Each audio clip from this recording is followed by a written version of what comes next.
అందరికీ నమస్తే అండి. Welcome to Bhaskar fort and YouTube channel. So మన ఈ ఛానల్లో జాబ్స్ సంబంధించి మనం చాలా వీడియోస్ అయితే చేసాం. ఎస్పెషల్లీ మనము ఎక్కువగా ఏంటంటే ఈ గవర్నమెంట్ జాబ్స్, పర్మనెంట్ జాబ్స్ గురించి మాత్రమే మనము వీడియోస్ అయితే చేస్తున్నాము. సో ఆల్రెడీ మనము ప్రీవియస్ వీడియోస్ అయితే చేయడం జరిగింది. సో మీరు ఎవరైనా వాటిని చూడకపోతే వాటిని చూడండి. Present already 10th class based చాలా జాబ్స్ అయితే వచ్చాయి. అలాగే ఇంటర్మీడియట్ సంబంధించి జాబ్స్ కూడా చెప్పడం జరిగింది.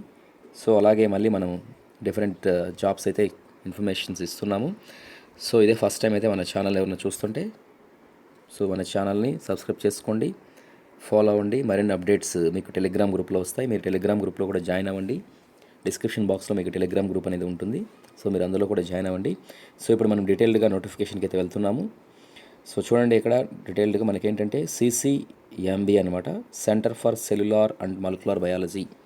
ఇది హైదరాబాద్లో ఉంది. సో ఇక్కడ ఏంటంటే ఎస్పెషలీ టెక్నీషియన్ జాబ్స్ అనేవి ఈ నోటిఫికేషన్లో వచ్చాయి.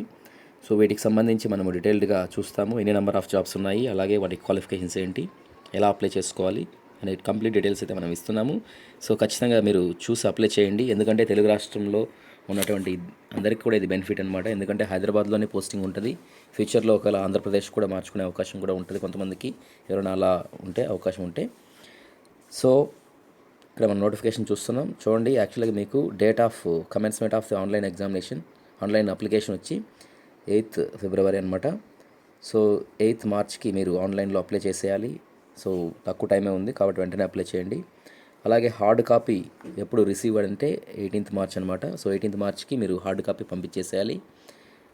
సో దీని తర్వాత మళ్ళీ మనకు డీటెయిల్డ్గా నోటిఫికేషన్ చూస్తున్నాం. ఈ నోటిఫికేషన్లో చూస్తే మళ్ళీ ఇక్కడ మనకి డీటెయిల్డ్గా ఏముందంటే చూడండి, ఇక్కడ నెంబర్ ఆఫ్ పోస్టులు వచ్చి ఈవెన్ 25 ఉన్నాయి. 25 అనేది మీకు తక్కువ అని అనిపించవచ్చు, బట్ ఎనీవే ఇలాంటి జాబ్ అనేది ఇలాంటి ఇన్స్టిట్యూట్లో ఒకే చోట మీరు వర్క్ చేసుకునేటప్పుడు 25 జాబ్స్ ఉన్నా మీరు ఒకే చోట పర్మనెంట్ జాబ్ అనేది లైఫ్ లాంగ్ అక్కడే రిటైర్ అవ్వచ్చు, విత్ ప్రమోషన్స్ అన్నీ కూడా ఉంటాయి. సో కాబట్టి మంచి నోటిఫికేషన్ ఇది. సో దీంట్లో 25లో చూస్తే 13 పొజిషన్స్ ఓపెన్ అనమాట. OBC వచ్చి 6, EWS 3, SC 2, ST 1, అలాగే మళ్ళీ ఈ PH అనేది 2 ఉన్నాయన్నమాట. టోటల్గా శాలరీ వచ్చేసరికి 30,000 రూపాయలు శాలరీ అనేది ఉంది. 30,263 రూపాయలు అనమాట. సో ఏజ్ 28 years లోపు ఉండాలి. సో అవుట్ ఆఫ్ 25 ఏంటంటే ఒక్కటి వచ్చి reserved for ex service men అనేసి అన్నారు. సో ఎక్స్ సర్వీస్ మెన్ చిల్డ్రన్స్కి ఒకటి రిజర్వ్డ్ ఉంటుంది. సో ఈ టోటల్ అమౌంట్మెంట్స్ ఇంక్లూడింగ్ HRA అనమాట. సో ఈ సిటీ DATA అన్నీ ఉంటాయన్నమాట. సో ఈ అమౌంట్ అనేది మళ్ళీ పెరుగుతూ ఉంటుంది. ఇది లెవెల్ 2 యాక్చువల్గా. సో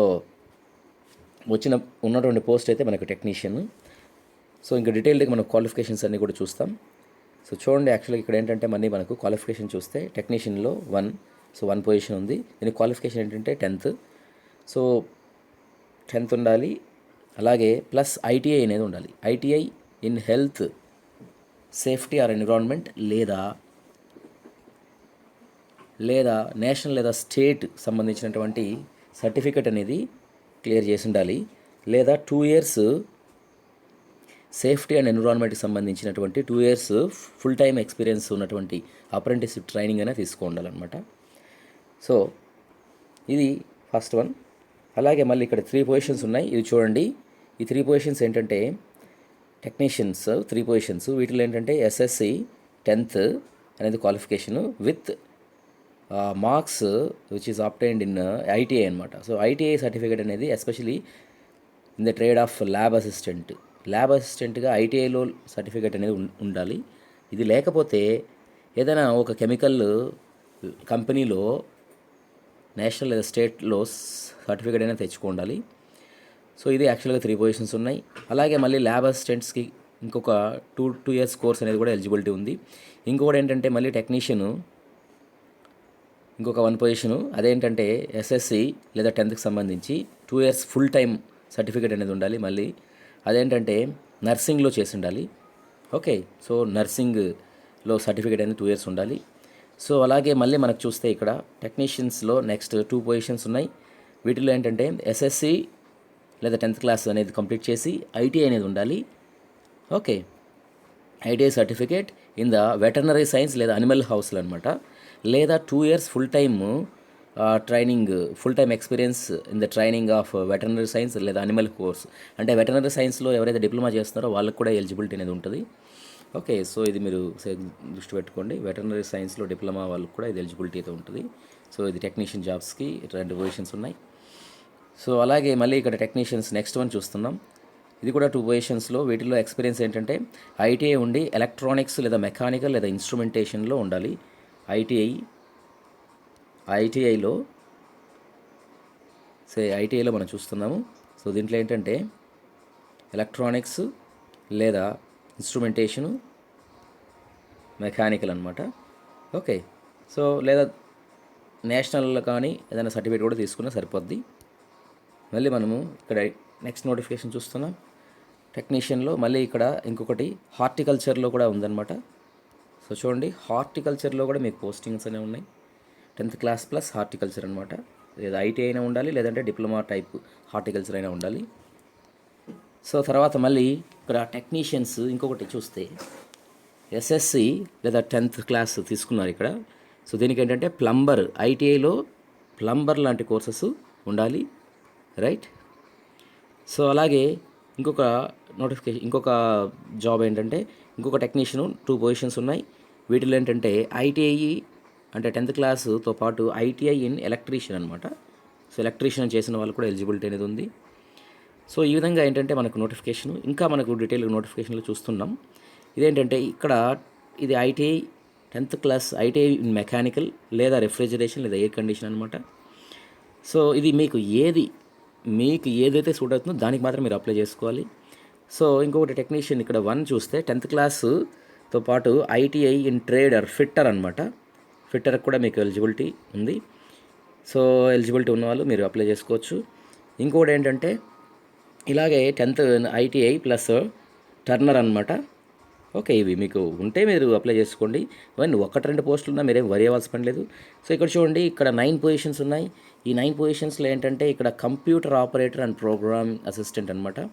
అంటే ఇది ఐటీఐ అంటే 10th క్లాస్ తర్వాత మళ్ళీ ఐటీఐ చేసి కంప్యూటర్ ఆపరేటర్గా అండ్ ప్రోగ్రామింగ్ అసిస్టెంట్గా ఉన్నటువంటి ఐటీఐ చేసింటే సరిపోద్ది. లేదా 2 years course in computer operator and ప్రోగ్రామింగ్లో చేసి ఉండాలన్నమాట. సో ఇవి యాక్చువల్గా 9 పొజిషన్స్. ఓకే, సో 9 పొజిషన్స్ ఉన్నాయి వీటిలో. సో 9 పొజిషన్స్ అనమాట. సో కాబట్టి ఏంటంటే మీకు ఇది కూడా మంచి నోటిఫికేషను. ఇక్కడ ఓన్లీ కంప్యూటర్స్ ఐటీఐ కానీ డిప్లొమా కానీ చేసిన వాళ్ళకు. సో అలాగే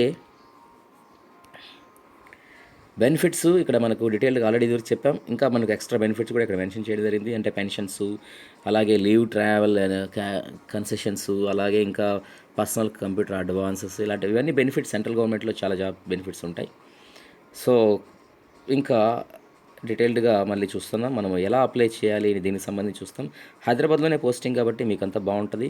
సో కాబట్టి ఇప్పుడు మోడ్ ఆఫ్ రిక్రూట్మెంట్ ఏ విధంగా జరుగుతుంది మనకి ఇంపార్టెంట్. ఫస్ట్ వన్ ఏంటంటే మీకు ట్రేడ్ టెస్ట్ అనేది ఉంటుంది. సో ట్రేడ్ టెస్ట్ అనేది మీరు అప్లై చేసుకోవాలి. అంటే ట్రేడ్ టెస్ట్ అనేది ఖచ్చితంగా మీరు ఫస్ట్ వాళ్ళు క్లియర్ చేయాల్సి ఉంటుంది. So those who qualify in the trade test will be invited for the competitive written examination అనమాట. సో యాక్చువల్గా ఏంటంటే మీకు ఏదైనా ఒక పర్టికులర్ సబ్జెక్ట్ మీద ఏముంటుంది అంటే ఫస్ట్ ట్రేడ్ టెస్ట్ ఉంటుంది. ట్రేడ్ టెస్ట్ తర్వాత ఏముంటుంది అంటే మీకు ఒక రిటర్న్ ఎగ్జామ్ అనేది ఉంటుంది. సో ట్రేడ్ టెస్ట్ తర్వాత రిటర్న్ ఎగ్జామ్ 2 ఉంటాయి. సో తర్వాత మీకు దీనికి సంబంధించి మీకు డీటెయిల్స్ చూస్తున్నాం. Return examination OMR based, computer based online objective exam ఉంటుంది. సో ఎగ్జామ్ వచ్చి మనకు ఇంగ్లీష్ అండ్ హిందీ మీడియంలో ఉంటుంది. సో నెంబర్ ఆఫ్ క్వశ్చన్స్ వచ్చి 150 క్వశ్చన్స్ ఉంటాయి. సో దీనికి స్టాండర్డ్ ఆఫ్ మనకు ఎగ్జామ్ చూస్తే మనకు ఎస్ఎస్సి, ఐటీఐ, అలాగే 12th స్టాండర్డ్ అనమాట.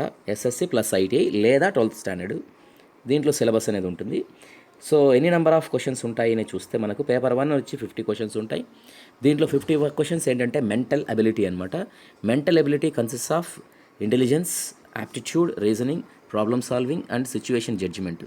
యాక్చువల్గా నేనేంటంటే దీనికి సంబంధించి ఈవెన్ నేను కూడా కొన్ని మీకు వీడియోస్ చేస్తాను.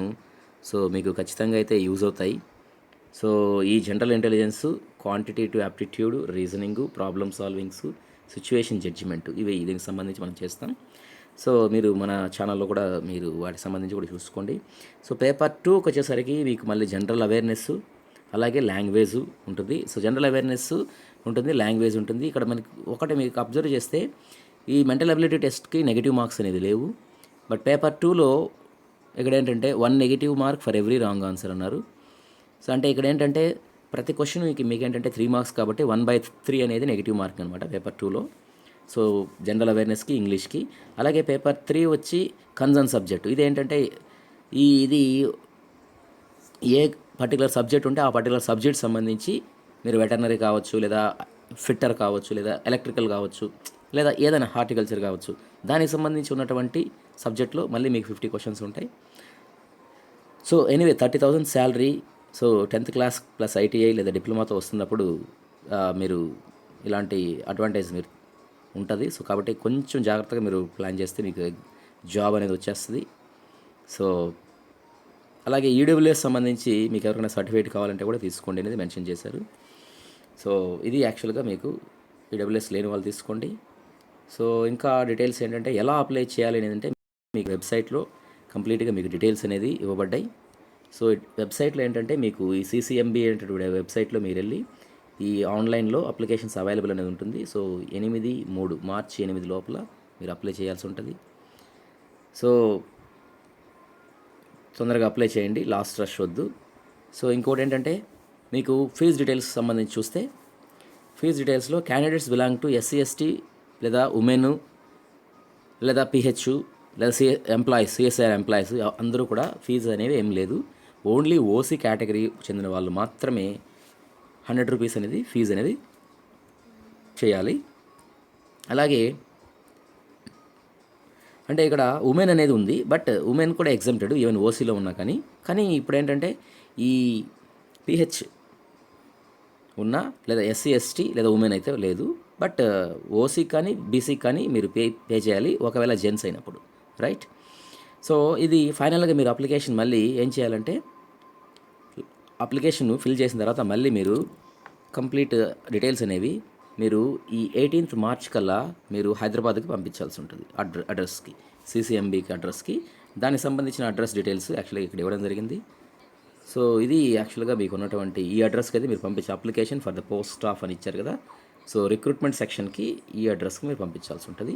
దాని మీద ఎన్వలప్ మీద ఏంటంటే మీకు దీనికి సంబంధించినటువంటి డీటెయిల్స్ అనేవి మీరు మెన్షన్ చేయాల్సి ఉంటుంది. Application for the post of అని మీరు ఏ పోస్ట్ అయితే ఆ పోస్ట్ సంబంధించి డీటెయిల్స్ అయితే మెన్షన్ చేయాలి. సో ఇది యాక్చువల్గా దీనికి సంబంధించినటువంటి డీటెయిల్స్. సో ఇంకేదైనా అప్డేట్స్ మీకు ఏమైనా కావాలంటే తర్వాత మళ్ళీ మీరు కమెంట్ బాక్స్లో పెట్టండి, నేను మీకు అప్డేట్ చేస్తాను. So wish you good luck. So ఈ సర్టిఫికేట్స్ అయితే మీరు అటాచ్ చేయాల్సి ఉంటుంది, అదొకసారి చూసుకోండి. అవసరమైతే సర్టిఫికేట్స్ అటాచ్ చేసుకోవాలి, ఇవి మీరు పంపించాలి. ఎనీవే దీనికి సంబంధించి మళ్ళీ మీరు కమెంట్ బాక్స్లో పెట్టేదాన్ని బట్టి మళ్ళీ నేను మీకు అప్డేట్ చేస్తాను. Anyway wish you good luck. Thank you all.